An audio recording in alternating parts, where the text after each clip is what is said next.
नमस्ते एवरीवन, मेरा नाम है रोहित आहूजा। वेलकम टू पाठशाला। तो आज हम शुरू करने वाले हैं नया chapter, that is algebra chapter 2 from 9th standard Maharashtra board. This chapter is very important according to your base. ठीक है, इस चैप्टर में तुम नंबर्स के बारे में सीखोगे और रैशनल इरेशनल के बारे में बहुत डिटेल से सीखोगे। तो ये वीडियो इंट्रोडक्शन वीडियो होने वाला है इस चैप्टर का। If you want to learn this chapter properly, you don't have to miss this video. ठीक है, तो वैसे अगर तुम्हें सिर्फ एक्सरसाइज के सम्स में इंटरेस्टेड है तो तुम नेक्स्ट वीडियो से देख लो। ये इंट्रोडक्शन है, इसमें मैं तुमको पूरी जानकारी दूंगा। एक और चीज़ की जानकारी दूंगा, फर्स्ट एक्सरसाइज की जो थियरी है वो भी इसमें कवर करूंगा। तो चलिए शुरू करते हैं भाई। तो देखो इसमें क्या है, सबसे पहले ना हम लोग डिफाइन करने वाले हैं कि भाई ये रियल नंबर का होते हैं रे भाई। What are actually real numbers? Real number होते क्या है? तो रियल नंबर ना दो हिस्सों में बटे हैं। ये मैंने नंबर सिस्टम में ऑलरेडी पढ़ाया हुआ है, पर अभी क्योंकि ये चैप्टर पढ़े तो इसमें भी पढ़ना ही है। ये दो हिस्सों में बटा है, रैशनल और क्या है, इरैशनल। अब रैशनल हमने नंबर सिस्टम में बहुत अच्छे से पढ़ा है। अगर तुमने वो वीडियो नहीं देखा है तो प्लीज देख लो। इधर मैं प्रिलिमिनरी ज्ञान जो चैप्टर के रिलेटेड चाहिए वो दे ही दूंगा, और अगर तुम्हें ज्यादा चाहिए तो तुम वो वीडियो भी देख सकते हो। तो देखो भाई, रैशनल जो है उसका डेफिनेशन लिखते हैं। A number of type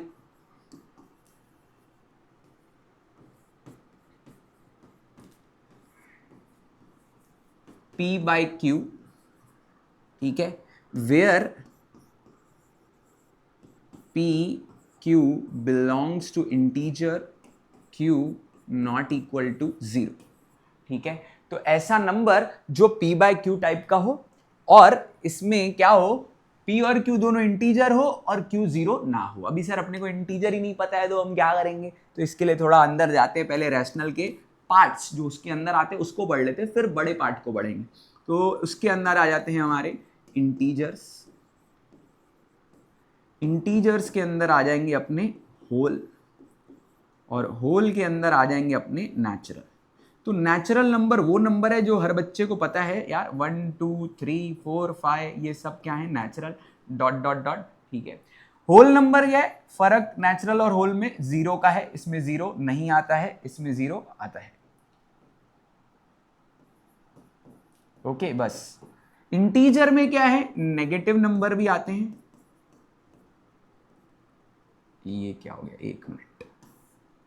तो इंटीजर में क्या आता है, -2 -1 0 1 2 ऐसे तुम लिखो, डॉट डॉट डॉट। ये भी पीछे भी डॉट डॉट जाएगा, नेगेटिव में भी जा सकते हैं। और फिर अब आते हैं रैशनल। सर नेचुरल पता है 1 2 3 4, होल पता है क्या होते हैं 0 1 2 3, अब इंटीजर भी पता है -1 -2 0 1 2 3।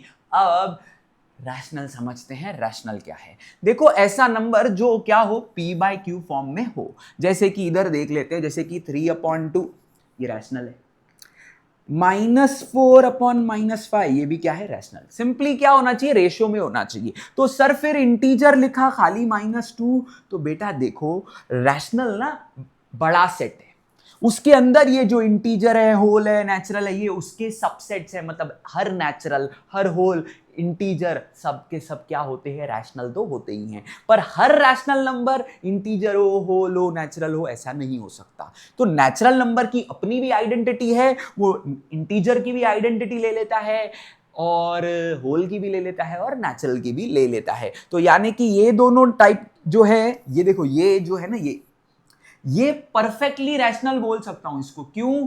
क्योंकि बेटा ये जो 3/2 है ये इंटीजर नहीं होगा, होल भी नहीं होगा, नेचुरल भी नहीं होगा। तो ये नेचुरल हुई, नेचुरल नहीं है, होल नहीं है, इंटीजर नहीं है, मतलब ये प्रॉपर रैशनल है।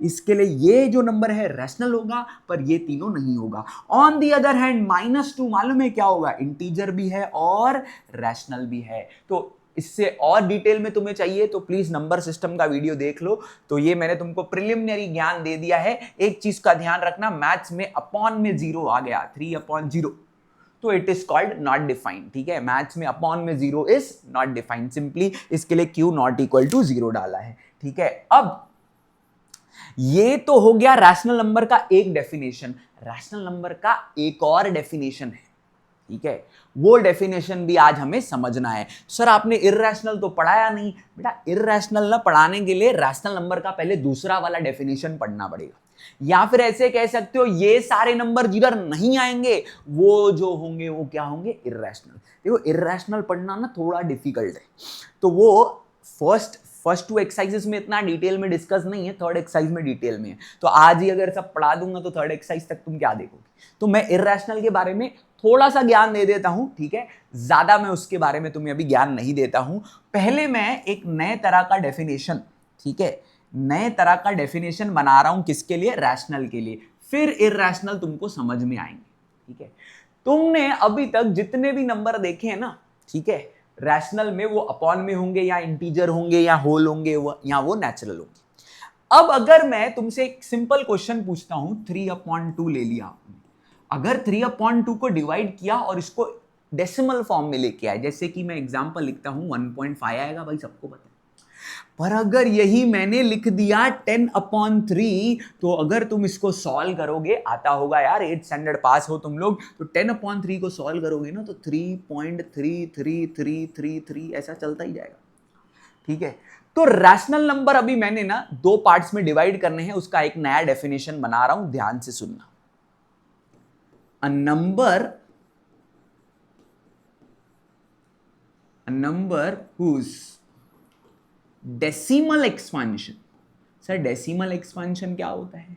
डेसिमल एक्सपांशन मतलब जब तुम उसको डिवाइड करते हो ना तो डेसिमल में जो आंसर आया, ठीक है, अ नंबर उस डेसिमल एक्सपांशन इज आइदर, क्या होगा ये, आइदर होगा टर्मिनेटिंग, क्या होगा ये, टर्मिनेटिंग, जैसे कि पहले एग्जांपल में था, या तो ये होगा न रुकेगा, न रुकेगा मतलब नॉन टर्मिनेटिंग, न रुकेगा मतलब नॉन टर्मिनेटिंग, पर देखो न रुक रहा नहीं है पर रिपीट हो रहा है, तो इसको कहेंगे नॉन टर्मिनेटिंग रिकरिंग। क्या कहेंगे? नॉन टर्मिनेटिंग रिकरिंग, यानी कि या तो ये टर्मिनेटिंग होगा या तो दूसरा वाला होगा। दूसरा वाला कौन है? दूसरा वाला मतलब न रुकेगा पर रिपीट होगा, रुकेगा नहीं पर रिपीट होगा, यानी कि एक रैशनल नंबर का डेसिमल एक्सपांशन या तो टर्मिनेट हो जाएगा या तो न रुकेगा पर क्या हो जाएगा, कुछ ना कुछ रिपीट होगा। देखो कभी कभी ऐसा भी होगा 3.143456, फिर 14345 यानी कि ये जो है ना, इधर तुम बार लगाते थे यार, ये सब एर्थ में पड़ा है, तो 3.14356 को बार लगा दिया, इसका मतलब ये है कि 14356 क्या हो रहा है, रिपीट हो रहा है। ये नंबर भी क्या है, ये नंबर भी क्या है, ये भी एक रैशनल है, ये भी एक रैशनल है। हाँ, अगर तुमने एक डेसिमल एक्सपांशन फाइंड किया, जैसे कि अभी मैं एक नया एग्जांपल दे रहा हूं, ध्यान देना इधर, ठीक है, मैं लिख देता हूं 1.354123314312145145, कुछ भी लिख रहा हूं मैं बेटा बेसिकली, यानी कि ये चलता ही जा रहा है पर कोई भी पैटर्न रिपीट नहीं हो रहा है। ऐसे नंबर को ही तुम कहते हो क्या, इररेशनल। मतलब सर हम लोग को ना पहले उस नंबर का डेसिमल एक्सपांशन निकालना पड़ेगा, फिर ही हम बता सकते हैं कि वो इररेशनल है। हाँ बेटा, पर सर इतना मेहनत करने का नहीं है। क्यों? क्योंकि बेटा तुमको पता है कि अगर तुमने कोई नंबर अपॉन में लिख सकते हो तो वो गारंटी हो रैशनल होगा, पर अगर किसी नंबर को तुम अपॉन में नहीं लिख सकते तो वो होगा क्या, इररेशनल। और भी बहुत सारी चीजें हैं इररेशनल में, पर अभी के लिए इतनी डिटेल काफी है कि रैशनल नंबर क्या होता है, या तो टर्मिनेटिंग या तो नॉन टर्मिनेटिंग रिकरिंग। तो सर इररेशनल का डेफिनेशन बोलो ना, ये ना रुकेगा ना झुकेगा, नहीं, ना रुकेगा न रिपीट होगा, क्या ये न रुकेगा न रिपीट होगा। तो भाई पुष्पा मूवी की याद आ गई मुझे, ठीक है, तो ये होगा नॉन टर्मिनेटिंग, ये होगा नॉन टर्मिनेटिंग और क्या, नॉन रिकरिंग। तो अगर आज के बाद किसी ने पूछ लिया कि भाई इररेशनल और रैशनल में फर्क क्या है, सिंपल फर्क है, रैशनल वाला टर्मिनेट हो जाता है या फिर नॉन टर्मिनेटिंग रिकरिंग हो जाता है, पर इररेशनल ना रुकता है न रिपीट होता है, बस उसका डेसिमल एक्सपांशन न रुकता है न रिपीट होता है। I hope I am very much clear कि मैं क्या बोलना चाहता हूं, तुम्हें समझ में आ चुका है कि रैशनल क्या है और इरैशनल क्या है। और डिटेल चाहिए तो नंबर सिस्टम की वीडियो में देख लेना। अब हम लोग यार थोड़ा आगे बढ़ते हैं इस चैप्टर में, और आगे क्या है देखते हैं। चलो, तो ये भी मैंने उसी के लिए छोड़ दी थी, आ जाओ। तो रैशनल नंबर को अभी अपने को पढ़ना है डिटेल में, तो उसकी प्रॉपर्टीज पढ़नी है। देखो, तो रैशनल नंबर की प्रॉपर्टी अगर हम ध्यान से देखेंगे तो क्या है, देखो यार, ये ना प्रॉपर्टी ऐसी है कि तुमने अगर इग्नोर भी कर दी ना कोई प्रॉब्लम नहीं आता, क्योंकि ये ज्यादा इंपॉर्टेंट नहीं है, बट ठीक है, ज्ञान है, होना चाहिए। ठीक है, कम्यूटेटिव प्रॉपर्टी मतलब अगर a प्लस बी है तो तुम b प्लस ए लिख सकते हो। मल्टीप्लीकेशन में भी कम्यूटेटिव होता है, 2 3 जा 3 2 जा। सर 2 3 जा बोल रहे हो आप, 2 और 3 रैशनल है? अरे हाँ, क्योंकि वो नेचुरल है, तो हर नेचुरल नंबर रैशनल तो होता ही है। तो 2 3 जा लिखो या 3 2 जा करो तो भी इक्वल होता है, कम्यूटेटिव प्रॉपर्टी बोलेंगे। एसोसिएटिव मतलब ब्रैकेट इधर उधर होती है। तो अगर तुम्हारे पास a प्लस बी प्लस सी है, तुमने पहले a प्लस बी सॉल्व किया फिर c प्लस किया तो भी चलेगा, फिर यहां तो तुमने b प्लस सी सॉल्व किया तो भी चलेगा। सेम मल्टीप्लीकेशन में भी b इंटू सी पहले सॉल्व किया, a इंटू बी पहले किया तो भी चलेगा, कोई प्रॉब्लम नहीं। यार ये सब ना देखने से आ जाता है, ज्यादा इसमें दिमाग नहीं लगाना है। इधर है आइडेंटिटी। आइडेंटिटी क्या होती है सर, थोड़ा बताओ हमको। आइडेंटिटी मतलब अपनी आईने में जब हम शक्ल देखते हैं तो क्या दिखती है, अपनी आइडेंटिटी दिखती है। तो हम लोग ऐसा कौन सा नंबर उसमें ऐड करेंगे ताकि वो सेम नंबर आ जाए जो क्वेश्चन था। तो 0 इज कॉल्ड, याद रखना, additive identity. 0 is called additive identity, मतलब 0 को ऐड करने से क्वेश्चन मिल जाता है, इसके लिए उसको क्या कहते हैं, आइडेंटिटी। वैसे ही मल्टीप्लिकेशन में ऐसे कौन से नंबर से मल्टीप्लाई करोगे जो सेम जो क्वेश्चन था वही आ जाए, तो उसको कहते हैं क्या, मल्टीप्लिकेटिव आइडेंटिटी। तो हमने 1 से मल्टीप्लाई किया तो क्या आ गया, a आ गया। तो 1 को मल्टीप्लिकेटिव आइडेंटिटी कहते हैं और 0 को एडिटिव आइडेंटिटी कहते हैं। ठीक है, और फिर इनवर्स है। इनवर्स में क्या होता है, जो आइडेंटिटी में तुमने ऐड किया, अगर वो आंसर चाहिए, अगर वो आंसर चाहिए तो ऐसा कौन सा नंबर ऐड करोगे जो 0 आंसर आएगा, तो वो हो जाएगा उसी का माइनस नंबर। वैसे ही मल्टीप्लिकेशन में आइडेंटिटी कौन दे रहा था, 1, तो अगर 1 आंसर चाहिए तो तुम किससे मल्टीप्लाई करोगे, 1 अपॉन a से। ठीक है, तो ये ज्ञान है, तुमको पता होना चाहिए, धीरे धीरे ये तुम्हारे दिमाग में बैठ जाता है, टेंशन मत लेना। ठीक है, सिंपल भाषा में कहूं तो इनवर्स में क्या होता है, जो तुमने आइडेंटिटी को ऐड करते टाइम डाला था वो आंसर चाहिए, तो ऐसे कौन से नंबर से ऐड करोगे, माइनस a से। इधर 1 से मल्टीप्लाई किया था, अगर 1 ही आंसर चाहिए तो किससे मल्टीप्लाई करोगे, 1 अपॉन a से। इसको कहते हैं इनवर्स, इसको कहते हैं इनवर्स। अगेन ये जो है ये ज्ञान की बातें हैं, तुमको ये एक्सरसाइज में इतनी यूजफुल होने वाली नहीं है, but you know for knowledge purpose ये पता होनी चाहिए। बट ये ऐसा है कि बेसिक है, धीरे धीरे ना खुद ही समझ में आने लगता है, इसको ज्यादा टेंशन लेने का नहीं। चैप्टर में ये कहीं पे इतना यूज नहीं हो रहा है, पर ज्ञान है, पता होना चाहिए, जरूरी है। आगे बढ़ते हैं, नेक्स्ट देखो क्या है।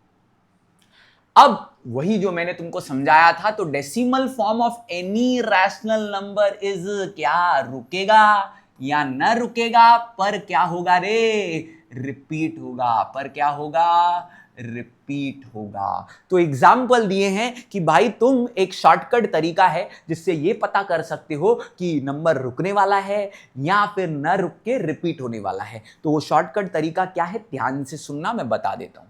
तो अगर डिनोमिनेटर में तुम ये सारे नंबर को नोट करो, और इसका मैं तुमको एक आइडिया देता हूं। तो अगर तुम डिनोमिनेटर में सबको नोट करोगे तो ये आ गया 5।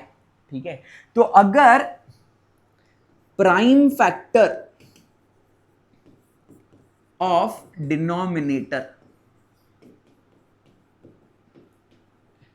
भाई ये मैं पहली बार है जो पूरी स्पेलिंग लिख रहा हूं डिनोमिनेटर की।